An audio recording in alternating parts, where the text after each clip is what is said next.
chenga nechibhiro. I just needed threads. Kamutambo wani keshashiko yako tikakatora iko tunotelaneyo. Wazona ukwenda kumwezi kasingapere kuti kozvakaitika sei ndakati lero papa nemunhu akamusi kundotora katiredi chete leo ndobvaita nako kwaari kuenda ari kuziva kuti chese tanyika kuita nechidhilakani newe tine mwe nyika takuenda newe kuti tinogona kuti hande even usingani as long as tatora chinhu chisi chimbawiweni. Are your eyes opened in ladies? Are they opened now? I don't want you to be ignorant. Na vanhu vazhinji vakakuwadzwa. Kunzwika zvakanaka. Vanhu vazhinji vakakuwadzwa. Chakavakwadzisa i-ignorance dzemaziso akangodecide kuti toda kuramba tiri mumabhuku. Vanozvodakidza so.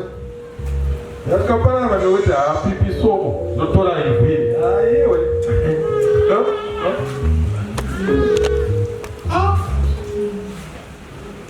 Isusu kuruzeva chaiko sei.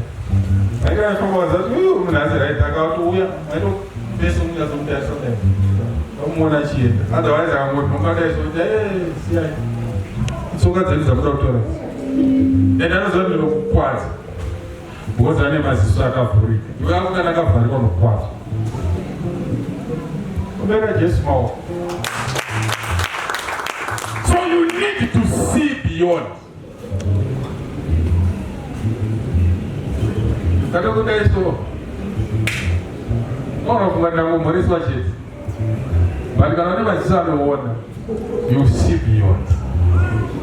Kani chenda pio.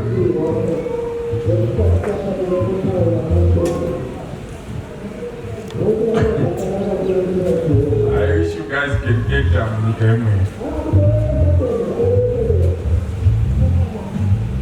Mwe gore chingotanga ministry yaiko. So I met up with someone in town. I communicated naye akasati andoona batazosangana. Tasangana. Ndobva tatenga madrinks.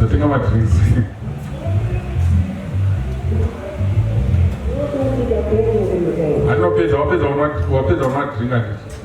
Inorasa chigubhu changu ndautora chigubhu changu. Ha? Ko chigubhu changu uri uchidi. Ende hapo naungana ngambosiya chigubhu chenyu ndautoende nacho. Nana akavhurika maziso. Murukutora chigubhu ichi. Ichi chigubhu ichi. Haisisiri tingamira. Ndaenda kabata. Wafunga kuti tingamira. Kuda kuti mbonamatira maziso atange kuona.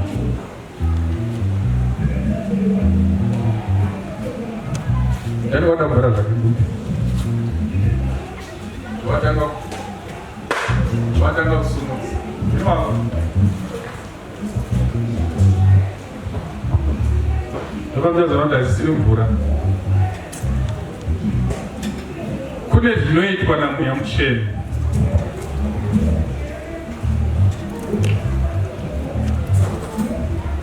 Ukagara. Anauza kuti muteure masikana nekuti mumwe mvura. Ukagara nemunhu akazodzwa. Maziso ngaavhurike kukurumidza kuona zvinhu zvimwe. Kunzwika zvakanaka. Na unogona kurasikirwa nezvinhu zvakawanda zvemweya.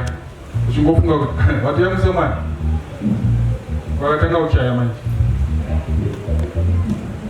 Unogona kurasikirwa nezvinhu zvemweya zvakawandisa. Uchifunga kuti akafanana. Kunzwika zvakanaka. Uyu mufana uyu Gehazi aifunga kuti akafanana naElisha. Zvokuti fear ngana aida kutoimbata fear, the same fear to Elisha.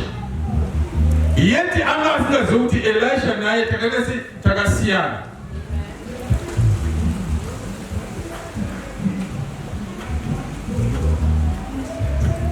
Saka unamatu wangu tumaziso akavhurika nda unogona kundidhonza ndopinda mureomu yako mulevo yako and then hapana chichaita sei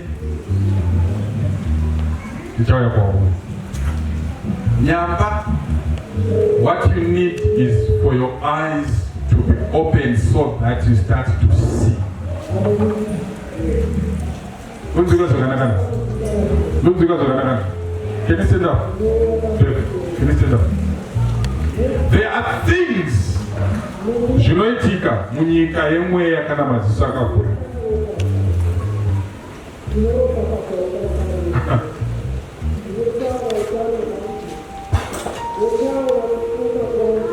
There are things zvinoitika munyika yemweya kana maziso akavhura.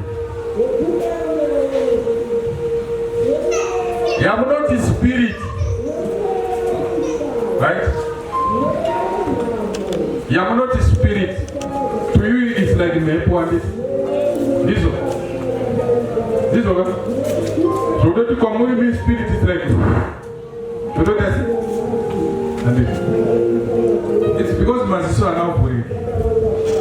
Spirit is in human form. And it again. Spirit is in human form.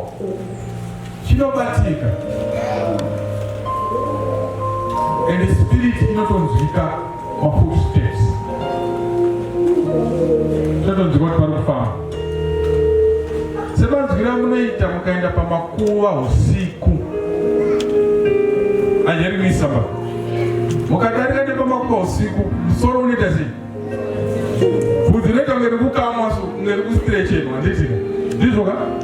Chiruko nzereza chi. I presence yemweya ilipo ipa. Ayeri misama. It means that the body yako kuna kureacta. Kuna ime presence. Don't you guys know? I was praying for you. As I was praying for you, there is a spirit that came to confront me. And that spirit was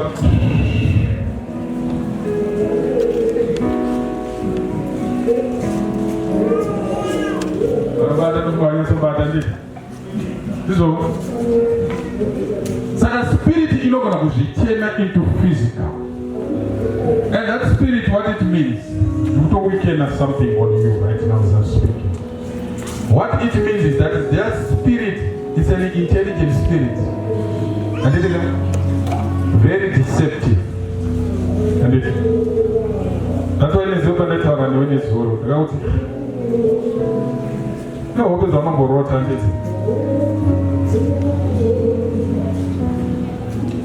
Saka no spirit ya no command ikuregeze. That's the way to hear. Because this spirit is attacking you in the form of a snake. It is attacking you in the form of a snake. Saka tatunaita tinodambura musoro wenyoka. Tinodambura musoro wenyoka.